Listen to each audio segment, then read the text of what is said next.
তো বাড়ি থেকে বার হওয়া আমার 5 মিনিট পার হয়ে গেছে, কারণ পেট্রোলটা ভরে নিচ্ছে। ফিল আপ করালাম, পুরো একদম ফুল ট্যাঙ্কি করে নিয়েছে। এবার যাচ্ছি আমি রয়্যাল এনফিল্ডের শোরুম থেকে। তো আজকে রাইড হতে চলেছে রয়্যাল এনফিল্ড থেকে, তো মিট আপ ডেকেছে। তো এখন শোরুমে যাচ্ছি, শোরুমে দেখি কতজন আছে, তারপর ওইখান থেকে ডেস্টিনেশন জানা যাবে, তারপরে জানাচ্ছি। তো আমরা রয়্যাল এনফিল্ড ঢুকতে চলেছি। তো চলে এলাম আমরা রয়্যাল এনফিল্ড শোরুমে। অবশ্য অনেকে এসছে, ও যাই না খেকে বাড়ে, এখানে তো চলে এসছে অনেকে।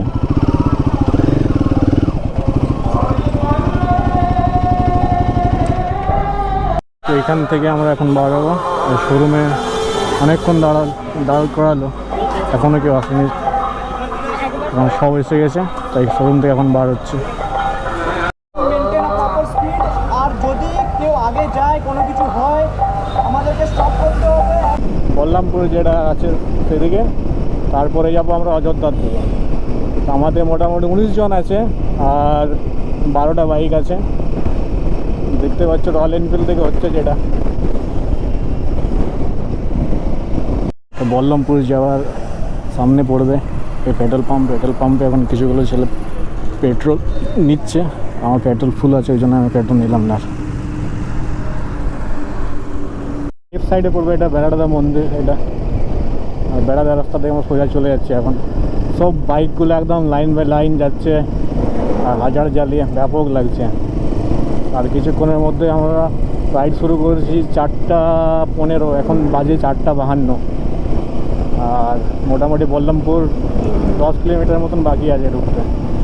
পুরো নকশাটাই পাল্টে দিয়েছে। আগে ওইটা দিয়ে রাস্তা ছিল, এখন পুরো আন্ডারপাস করে দিয়েছে আর হাইওয়ে দিয়ে মেন টাউনে ঢুকাচ্ছে বলরামপুরকে।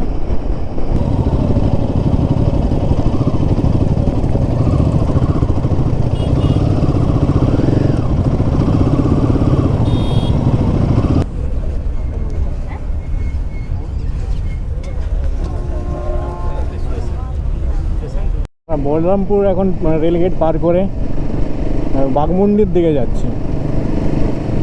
ওই দূরে পাহাড়ের দৃশ্য শুরু হয়ে গেল এখান থেকে। আর এখান থেকে পুরো বাইক একদম চোখের মধ্যে চলে এসছে সবাই এখন পাহাড়ে দেখতে পেয়ে।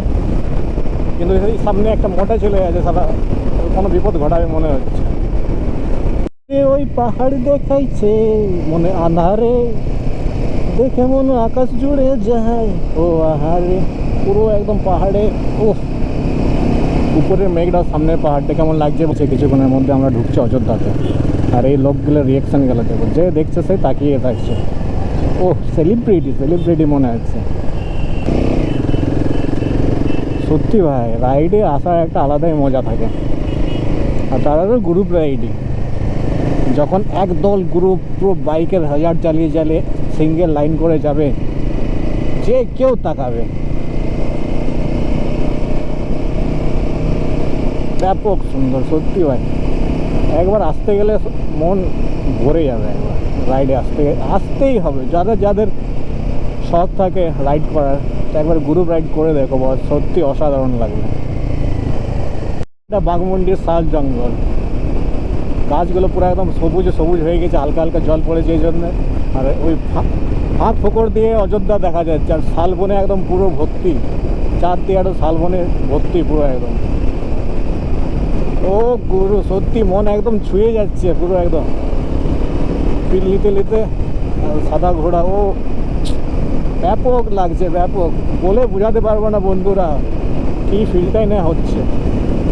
মোটামুটি আমরা টাইগার মোড় পার করে পরে যে জায়গাটা আছে ওইখানে চলে এসেছি প্রায়। সোনকুপি জায়গাটার নাম। আর সোনকুপি থেকে জঙ্গলের মধ্যে যাবে নাকি,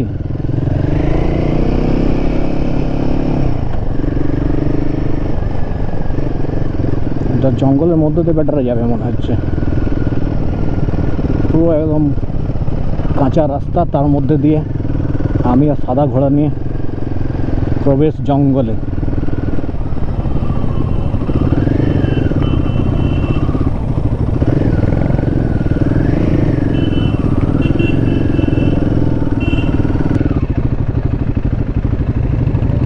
এটা লয় রাস্তা ভুলে গেছে ওইটাতে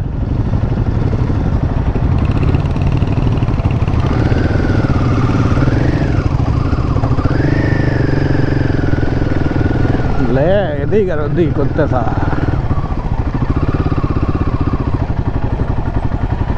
ও গুরু রাস্তা ভাই সত্যি অসাধারণ 2 নম্বরে দিয়ে দেয় সাদা ঘোড়া ও ভাই সাহেব সবুজ সবুজ এর রিজর্টটাই আছে কি একদম পাহাড়ের কোলে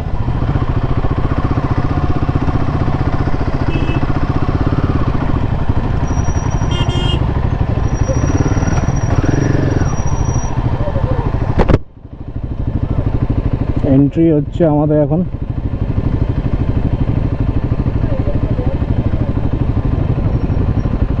রিসর্টে এটা হচ্ছে রিসর্টটা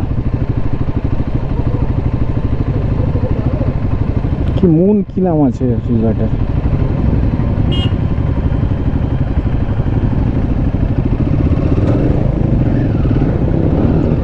সব ব্যাগপত্র গুছিয়ে পর আমরা বেরোলাম একটু বিকাল দিকে বেড়ানোর জন্যে তো অন্ধকার হয়েছে তো জোনাকির মতো সবার হ্যাজার্ডগুলো দেখাচ্ছে আর আমরা যাচ্ছি এখন হিল টপের দিকে বাংমুন্ডি থেকে হিল টপের দিকে যাচ্ছি এখন কেমন জোনাকি মতন লাগছে আর আমি এখন হান্টার চালাচ্ছি আর আমার সাদা ঘোড়া নিয়ে যাচ্ছে এই দাদাটা যার বাইকটা আছে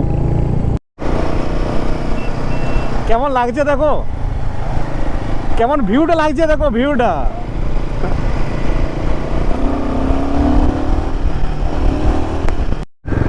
পুরো জঙ্গলে রাস্তা রাত্রেবেলা আর সব ঘুরে ঘুরে রাত করলোই শেষ পর্যন্ত আর এই জঙ্গলের মধ্য দিয়ে এখন অফ রোডিং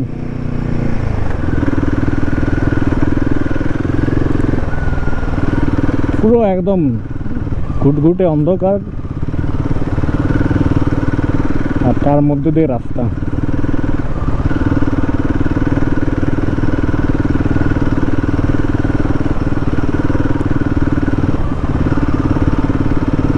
ব্যাপক এবড়ো খেবড়ো আছে কিন্তু চলাতেও মজা লাগছে জায়গাটা গরম আছে প্রচুর আর ঘড়িতে এখন 7:44 আমরা বেরিয়েছিলাম এখানে পৌঁছালাম তারপরে বেরিয়ে গেছিলাম 5 মিনিটের মধ্যে তখন বাজছিল প্রায় 6টা আর 2 ঘন্টার মধ্যে আমরা ঘুরে আবার রিসর্টে আসছি